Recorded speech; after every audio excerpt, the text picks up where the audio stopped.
When it comes to dating, people are always wanting to know what red flags to look out for, and people often get quite a list of them, like, he lives with his mother in the basement, or we're 2 dates in, and every time we go past a jewelry store, she gets ridiculously excited, or she wears her bras inside out and back to front just so she doesn't have to do the washing. Well, all these are probably very good red flags, and there's many others, hundreds of red flags that people list. But, what if there was just one principle, one single thing to watch out for, one super red flag that included all the other red flags into it? How easy would it be then to be able to avoid people that you shouldn't be in a relationship with? Well, I'm going to let you in a secret. There is actually one master red flag, the ultimate one, so to speak, and I'm going to tell you all about it. Now, it's very simple. It's entitlement. Entitlement. Well, what is entitlement? Entitlement is the belief that other people owe you attention, money, entertainment, respect, obedience, and whatever else you want, just because you want it, for no other reason. It's that simple. And entitled people come in all shapes and sizes. Sometimes you've got that really attractive hot girl who thinks that you should buy her a car and pay for her meals and praise her endlessly. But it can also be like an overweight, heavy, fat guy who gets really angry if you don't give him your phone number. They come in all shapes and sizes. They're young and old, ugly, attractive. It's not really helpful. It takes you a while to learn what entitlement is, and then you can actually spot them. But until you understand what entitlement is, you can't immediately see it. You have to rely on what they say and how they behave to figure it out until you get to that advanced level, if you ever need to get to that advanced level. Hopefully you don't. So how does this entitlement thing work? How do these people... what's going on in their heads? Why are they entitled?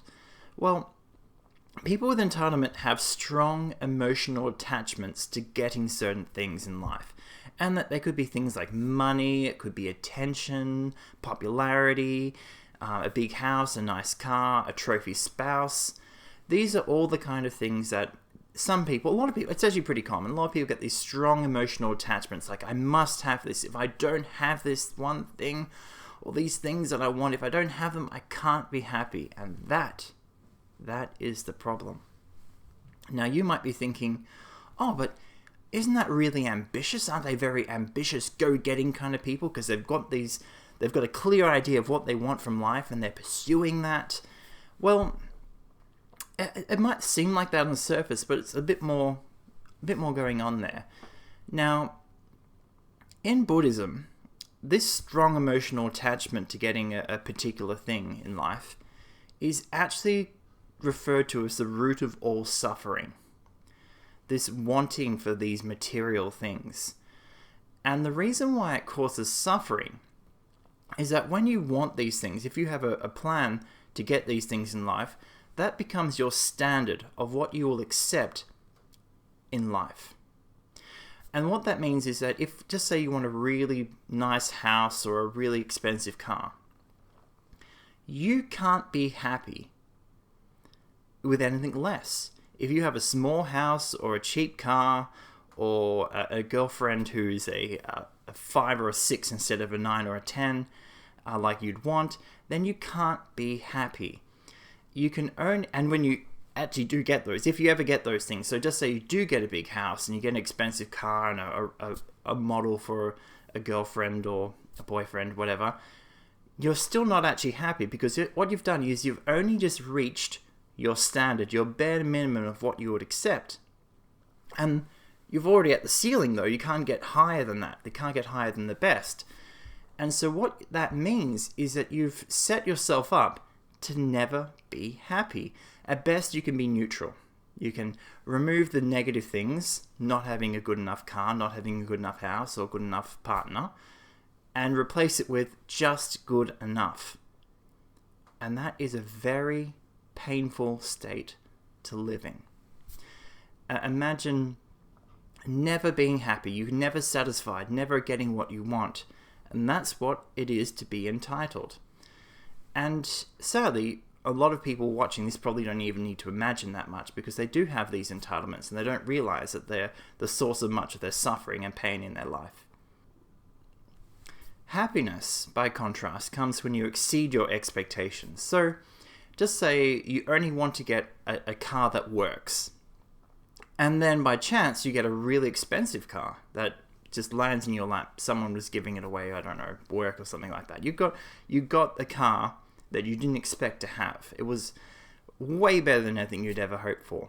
Because your minimum standard was just a car that goes, and you got a luxury expensive car, you are over the moon about it. You are really happy because you are humble and you are not entitled.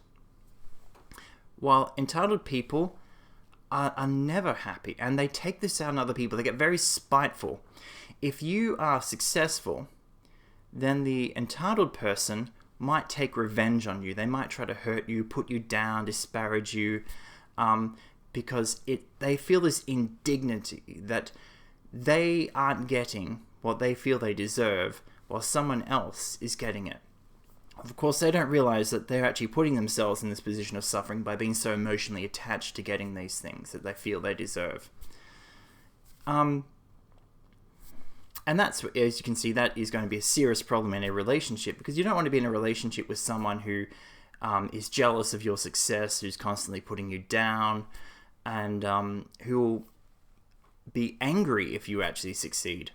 And you might think, why would anyone ever be in a relationship with someone so entitled? Well, what tends to happen is that if you get into a relationship with an entitled person, they see you as potentially their pathway to, say, getting a big house, getting a family, getting a car, or being popular or famous.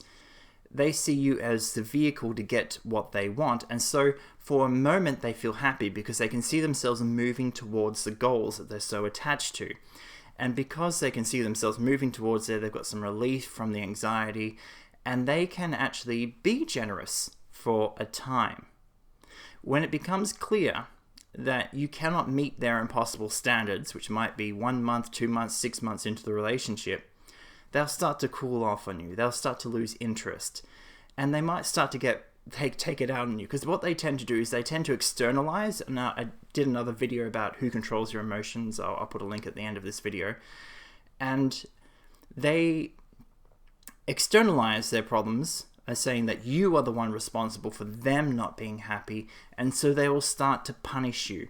And at first it might be a few really nasty, snappy, snide remarks, and then it might turn into mental and verbal abuse. And eventually, if you stay long enough, it will probably turn into actual physical abuse. They'll start trying to hit you, manipulate you in very aggressive ways to control you, because they somehow think that the only way they can be happy is if they can get you completely controlled. And that sounds like probably everyone's nightmare relationship right now. And that's why entitlement is the ultimate red flag. If you see someone who has these very strong emotional attachments to getting these particular things in life, so very high standards, very ambitious, stay away. It is the ultimate red flag. You do not want to be in a relationship with people like this. It will only harm you, and it actually harms them in a rather interesting way. So, I'll explain a little bit what I mean by that, how it might harm them. Now, if you are a person who has these very high standards, who has these big expectations of what you want to get from life, they're not helpful for you. You will not be able to find these things. You need to lower your expectations so that you can be in a better place to actually be happy, to experience happiness, to have your expectations exceeded to succeed. And it's very helpful if you can find some way to meditate on yourself, reflect on yourself, and get back down to earth and some realistic goals for your life and relationships. And I know some people pray, some people meditate. I wrote a poem to help me deal with my own issues, and I'll just read it out to you, just give you an idea of what it is. I am not entitled to a happy life, nor to have a beautiful wife, nor to escape paying for what I take, but only for what I make. I'm not entitled to always be right, to snatch whatever is in sight, nor to be famous and successful, but to be humble and ever grateful. I'm not entitled to do wrong, nor to always be strong. Sometimes I will fail, and sometimes I will fall. Better to be imperfect than to never live at all. And that poem is my way of reminding myself, scale back those expectations, live a little bit more realistically, and enjoy life. Be grateful. Have that gratitude. And that might seem really scary, actually, to a lot of people with a lot of entitlement, because then they might feel like, oh, but I'm giving up on what I want. I'm giving up on my dreams. Not necessarily. In fact, the opposite might happen, because when you lower your expectations, there's more enjoyment in succeeding. There's more reward in success. It's more enjoyable. And when you enjoy something, you can do more of it, and you can work harder, you can focus on it and enjoy. Imagine having a relationship that you actually enjoy, which for an entitled person seems ridiculous, because every entitled person will tell you relationships are hard, they're so painful. But when you have low expectations, you can actually be really grateful. Like, I'm so grateful this person is willing to sit down and have a meal with me. I'm so grateful that this person has told me a joke that I think is funny, or has an interesting conversation to have. In fact, I used to be in this really bad relationship with an entitled person. And the words that I found most terrifying were, I'm bored. Because she had this expectation that I would always be there to entertain her, to stimulate her, to make her laugh, and things like that. And it was really hard on me. It was really hard on me because I felt like, well, if I don't perform, she's not going to love me. She's not going to want to be with me. And all of that later on, that she might even be angry at me and spiteful and hurt me. And that is a really cruel thing to do to somebody else. And again, that goes to the externalization. If you have this gratitude, you're kind of like, I'm so grateful that you're here, that you're actually spending time with me. I'm so grateful that you've taken time out of your day to talk to me, to go to the shops with me or whatever, to have a meal with me. I'm really grateful for that. And that's where you find the joy, the satisfaction in having relationships. Which, if you're entitled, you can't enjoy that. Like, she never really enjoyed herself. She was always miserable. And then she might have tried to hide it, or she might have temporarily found happiness from time to time, but she just wasn't a happy person. And we couldn't be happy. I couldn't be happy with a really miserable person. And I mistakenly tried to make her happy. And that's what a lot of people do. They try to go, oh, I want to make this person happy because I see this really sad person, and they think, well, if I could make them happy, maybe they'd be grateful. But you can't, because their expectations are so high, you can never reach them long enough, or to, if you can reach them, maintain it for long enough to keep them happy, for them to ever experience true gratitude. They have to come back down. And that's why it's really important not to be an enabler, not to try and help them or rescue them, but let them fall, let them suffer. And that suffering is actually a good thing. And really, mind you, if you're actually pursuing a relationship with someone who's entitled, the odds are you've actually got some entitlement issues yourself, especially if she's really attractive and you think, oh, well, I'm really entitled to have an attractive person. That's a really common one to come across. But the other person may not realize, because they see themselves as rescuing, that they might not realize they've got these high expectations from life that are actually poisoning their capacity to have a relationship. And it's okay. It's okay for them to suffer. It's okay for them to gnash their teeth and cry and wail and be alone and miserable. Because apparently drill sergeants in the army have this saying for recruits: pain is just weakness leaving the body. Well, I think therapists should have a saying something like that. Suffering is just malice leaving the soul.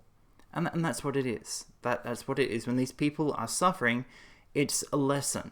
It's a lesson to them to lower their expectations, to come back down to reality, come back down to earth, to live humbly, and to learn to be grateful for what they have in life. And that's actually what you want to look for. So you've got this red flag, entitlement, avoid those people, and you'll be able to spot them. They're usually very obvious once you start looking for it, the way they speak, the way they behave, and eventually you'll start to spot them from straight away when you see them. But the green flag is gratitude. And that's a person who's like, thank you for taking the time to meet me today. Thank you for your interesting conversation. Thank you for sharing this meal with me. If you find someone who has that genuine gratitude just to have you around, that is someone you actually want to pursue in a relationship. And that's what you should be looking for. And that will probably actually lead to a much happier outcome. And after all this, you don't need to memorize all those red flags. They don't, they're not going to be necessary anymore, because in a strange way, every little red flag is actually coming back to this problem of entitlement. And have a think about it, and I'm sure you'll spot it too, that they all point to this one flaw, having unrealistic expectations. Anyway, I really hope, I'm really grateful that you watched this video. I hope you got something out of it. Please like and absolutely do share if you think somebody else could get some value from this and would be grateful for it. And subscribe if you want to see more videos from me in the future. Until next time, per aspera ad astra.